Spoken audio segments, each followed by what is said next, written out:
ආයුබෝවන් සියලුම දෙනාට අපි දත්ත එකතු කිරීම සඳහා හඳුන්වා දෙන වීඩියෝ මාලාවේ අද 3 වෙනි වීඩියෝව අපි බලමු තවදුරටත් මේ ඇප් එකෙහි කොහොමද කටයුතු කරන්නේ කියලා. අපි ඊගාවට බලමු ලයින් ලේයර් එකක් කොහොමද නිර්මාණය කරගන්නේ කියලා. මේ ලේයර් කොටස ලකුණු මත ක්ලික් කරන්න. ධන ලකුණු මත ක්ලික් කර අපි ඩ්‍රෝන් ෆීචර් යනවා. ලේයර් එකේ නම අපි රෝඩ් කියලා දෙනවා. එතකොට ඒක පොයින්ට් ලේයර් එකක් නෙවෙයි ලයින් ලේයර් එකක් විදියට දෙනවා. මාර්ග අපි දානවා රතු පාටින්. රතු පාට සිලෙක්ට් කරනවා. ඒකේ ෆිල් සර්කල් එක අපි සිලෙක්ට් කරලා ඇඩ් කරනවා. හරි.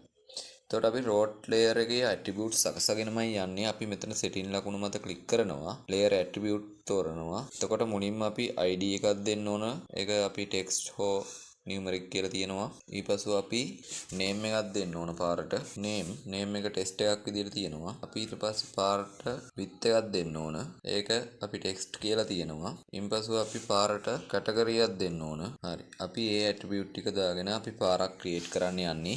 අපි දැන් මේ පැන්සල මත ක්ලික් කරමු. මෙතනින් අපි EDOPIS කියලා ලේයර් එක අපි දැන් රෝඩ් ලේයර් එකට හරව ගන්න ඕන. මුලින්ම මෙතනින් අපි රෝඩ් ලේයර් එකට ඇඩ් කර ගන්නවා. ඊපසු අපි no feature selected මේ මෙතන පාරක හැඩය තියෙන ලකුණ අපි ක්ලික් කරනවා. අපිට එතකොට මෙතන select feature කියලා එනවා. අපි මෙතන ඉස්සරහා තියෙන ධන ලකුණ ක්ලික් කරාම අපිට පළවෙනි රෝඩ් එක එනවා. අපි ඒක ඇඩ් කරමු. පළවෙනි රෝඩ් එක අපි අඳිනවා මෙතනින් add point.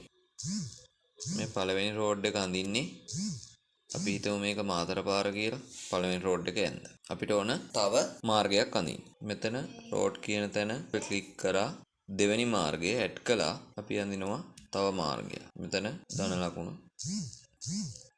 තව මාර්ගයක් යන. අපි දැන් මාර්ග දෙකක් ඇඳලා තියෙන්නේ. මෙතන මේ රෝඩ් කියන තැන රෝඩ් 2 කියලා තියෙනවා. එතන අපිට සිලෙක්ට් කරගන්න පුළුවන්. අපි මේ රෝඩ් 1 කියන එක සිලෙක්ට් කරුවම් පළවෙනි පාරත්, රෝඩ් 2 කියන එක සිලෙක්ට් කරුවම් දෙවෙනි පාරත් අපිට සිලෙක්ට් වෙනවා. හිතමුකෝ අපි පළවෙනි දවසේ ෆීල්ඩ් එකට ගිහිල්ලා අපිට පාරක් ඇඳගත්තා. නමුත් අපිට රෑ වුණා. අපි එතනින් නතර කරගෙන එතකොට අපි දෙවෙනි දවසේ ෆීල්ඩ් එකට ගියා. අපි දැන් අපිට මෙන්න මේ පළවෙනි පාර තමයි මට තව දික් කරගන්න ඕන. මම ඒක පළවෙනි එක සිලෙක්ට් කළා.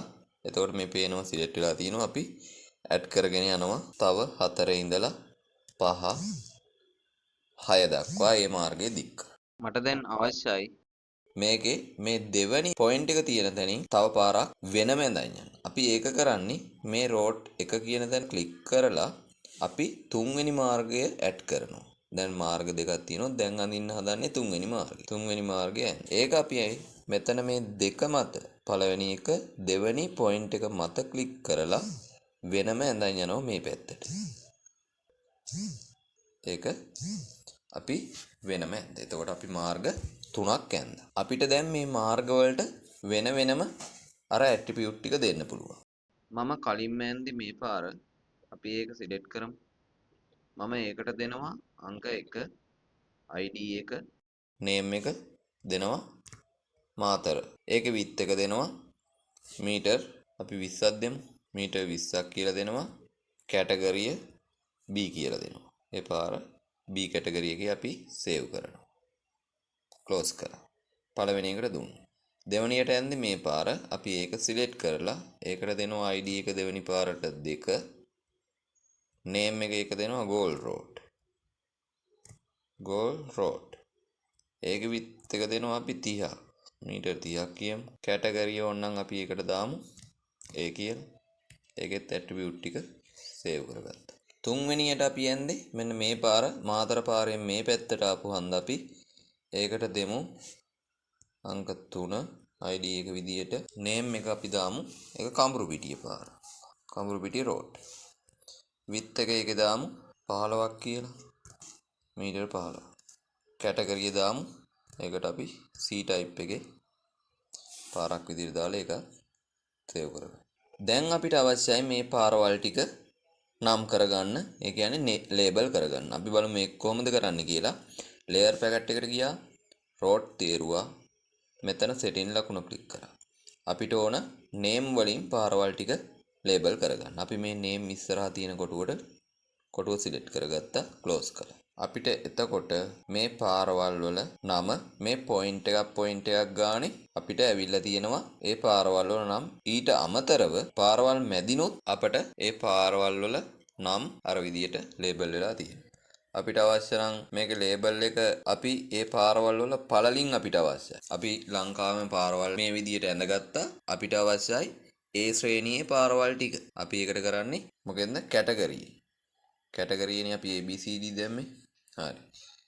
හරි. දැන් අපිට බලා ගන්න පුළුවන් මෙන්න මේ පාර මොකද්ද මේ ගාලු පාර? ඒ ශ්‍රේණී මාර්ගය. මේ කොහෙද? මාතර පාර. ඒක ඇවිල්ලා B ශ්‍රේණී පාර. තුනට C අකුරෙන් තියෙන්නේ කඹුරුපිටියේ පාර. අපිට ඒ විදියට ලේබල් කරගැනීමේ හැකියාවක් තියෙනවා. අපිට මේ ආකාරයට ගාමිණීධාරී වසමක් ගත්තොතින් ඒ වසමේ අපිට තියෙන අපි දන්න පොඩි පාරවල් ටික වුණා අපිට Google Map එක බලාගෙන අපිට මේකට ඇඩ් කරගැනීමේ හැකියාව තියෙනවා. අපි ඒක කරන්නේ කොහොමද කියලා බලමු. මෙතන layer එකට ගියා. අපි මෙතන background layer එක විදියට අපි දාගන්නවා Google Hybrid. මේ Google Hybrid layer එක දාගත්තා. මේ තියෙන්නේ මාර්ග තමයි. අපිට මේ මාර්ගයක් දිගේ වුණා අර විදියට ලකුණු කරගෙන යන්න පුළුවන්. එහෙම නැත්නම් මේක හොඳට zoom කරලා බලලා අපිට මේ මාර්ගයක් ඇඳ ගන්න පුළුවන්. අපි බලමු කොහොමද ඒක කරන්නේ කියලා. මෙතෙන්ට ගියා. අපි මෙතනින් අඳිනවා. දැනට road 3ක් ඇඳලා අපි 4 වෙනි road එක අඳිමු. 4 වෙනි road එක මම අඳින්නේ මේ පාර දිගේ. මෙතනින් පටන් ගත්තා. මේ නැමි තියෙන තැන් වලින් point ටික තියාගෙන ගියා. මේක zoom කරලා අපිට නිවැරදි ආකාරයෙන් තියන්න පුළුවන්.